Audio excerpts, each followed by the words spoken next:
नमस्ते। जनै पूर्णिमा यो पर्वको नाम सुन्ने बित्तिकै हाम्रो दिमागमा के आउँछ?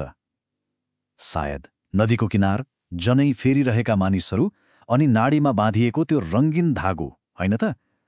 तर के यो पर्व यति मात्रै हो त? आज हामी यही जनैको भित्री रहस्य खोतल्ने प्रयास गर्नेछौँ, किनभने यो केवल एउटा धागो फेर्ने परम्परा मात्रै होइन। यो त आत्मशुद्धि, अनुशासन र एउटा गहिरो आध्यात्मिक प्रतिज्ञाको प्रतीक हो। हाम्रो यो विश्लेषणको सुरुवात पनि एउटा यस्तै सरल तर एकदमै गहिरो प्रश्नबाट हुन्छ। एकजना जिज्ञासु शिष्यले आफ्ना गुरुलाई सोध्छन्, गुरुदेव, आज नदी किनारमा धेरै ब्राह्मणहरू जनै फेर्दैछन्। यो पर्व किन मनाइन्छ? यसको रहस्य के हो? यही प्रश्नले हामीलाई यो पर्वको मुटुसम्म पुर्याउँछ। आखिर यो साधारण देखिने चलन पछाडिको वास्तविक रहस्य के होला? आउनुस् सँगै पत्ता लगाऊं। अब शिष्यको यो जिज्ञासा मेटाउनको लागि गुरुले जवाफ दिन सुरु गर्नुहुन्छ। उहाँले सबैभन्दा पहिले त्यो दिनको माहौल र त्यसको महत्त्वबारे बताउनुहुन्छ, जसले गर्दा यो पर्वको दृश्य र जिज्ञासाको एउटा खाका तयार हुन्छ। गुरुले स्पष्ट पार्नुहुन्छ, आजको दिन भनेको श्रावण शुक्ल पूर्णिमा हो।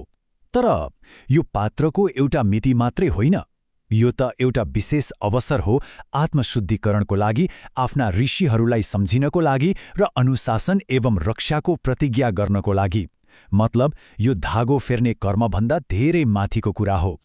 ठिक छ, दिनको महत्त्व त बुझियो, तर त्यो धागो नि, शिष्यले देखेको त्यो पवित्र धागो अर्थात् जनै, त्यसको बाहिर रहस्य के हो त? आउनुहोस्, यसलाई अलि नजिकबाट हेरौँ। हामीले जनै भनेर चिन्ने यो धागोको एउटा औपचारिक नाम पनि छ, यज्ञोपवीत, यज्ञस्य उपवीतम।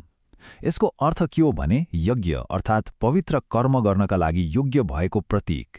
मानौ यो एउटा सङ्केत हो कि अब व्यक्ति आध्यात्मिक ज्ञान र कर्तव्यको यात्रामा अगाडि बढ्न तयार छ।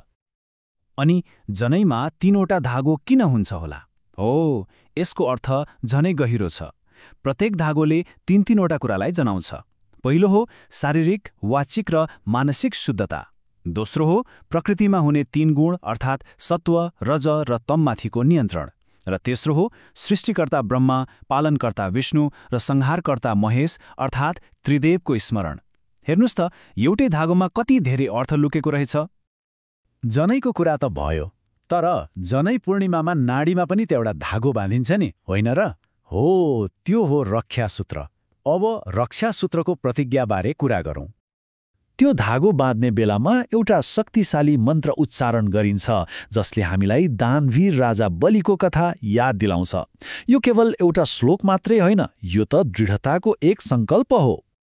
यो मन्त्रको भाव हो, जसरी महाबली राजा बलि आफ्नो वचनमा बाँधिए, त्यसै गरी म तिमीलाई यो रक्षाबन्धनमा बाँध्छु। आफ्नो सङ्कल्पमा दृढ रहनु, कहिल्यै विचलित नहुनु। मतलब यो बन्धनले रोक्ने होइन, बरु सही बाटोमा अडिग रहन सम्झाइरहन्छ। ल, यति कुरा बुझेपछि शिष्यको मनमा फेरि अर्को प्रश्न उब्जिन्छ। उनलाई लाग्छ, यी सबै त बाहिरी कुरा भए, के यसको कुनै भित्री अर्थ पनि छ? यही जिज्ञासाले हामीलाई जनैको वास्तविक मर्मतर्फ लैजान्छ। शिष्य सोध्छन्, यी त सबै बाहिरी कुरा भए, के यो परम्पराको कुनै भित्री आध्यात्मिक अर्थ पनि छ? वाह, कति सुन्दर प्रश्न हो। यही प्रश्नले अब हाम्रो बुझाइलाई भौतिकबाट दार्शनिक तहमा लैजान्छ। अनि गुरुले जुन जवाफ दिनुहुन्छ त्यो नै यो पर्वको सार हो। उहाँले भन्नुहुन्छ, जनै 2 किसिमका हुन्छन्। एउटा बाहिरी जनै जुन 3वटा धागोले बनेको हुन्छ र लगाउन एकदमै सजिलो छ, तर अर्को हुन्छ भित्री जनै। त्यो हो शुद्ध विचार, शुद्ध बोली र शुद्ध कर्म। यसलाई जीवनमा उतार्न साँच्चै गाह्रो छ। यो शरीरको सङ्केत मात्र होइन, आत्माको अनुशासन हो। गुरुको यो कुरा सुनेपछि शिष्यको आँखा खुल्छ। उसले त्यो मोमेन्ट अनुभव गर्छ अनि भन्छ, अब मैले बुझेँ, जनै केवल काँधमा लगाउने चिज होइन, यो त मनमा पनि हुनुपर्दो रहेछ। ठ्याक्कै। अनि गुरुले अन्त्यमा एउटा यस्तो कुरा भन्नुहुन्छ जसले सबै कुरालाई समेट्छ। धागो त फेर्नु छिटो हो, तर मन फेर्नु कठिन छ। कति गहिरो कुरा, होइन त? धागो फेर्न केही मिनट लाग्ला, तर आफ्नो मन, आफ्नो बानी बेहोरा बदल्न जीवनभरको साधना चाहिन्छ। त्यसो भए यो पर्वले हामी सबैको अगाडि एउटा गहिरो प्रश्न छोडेर जान्छ।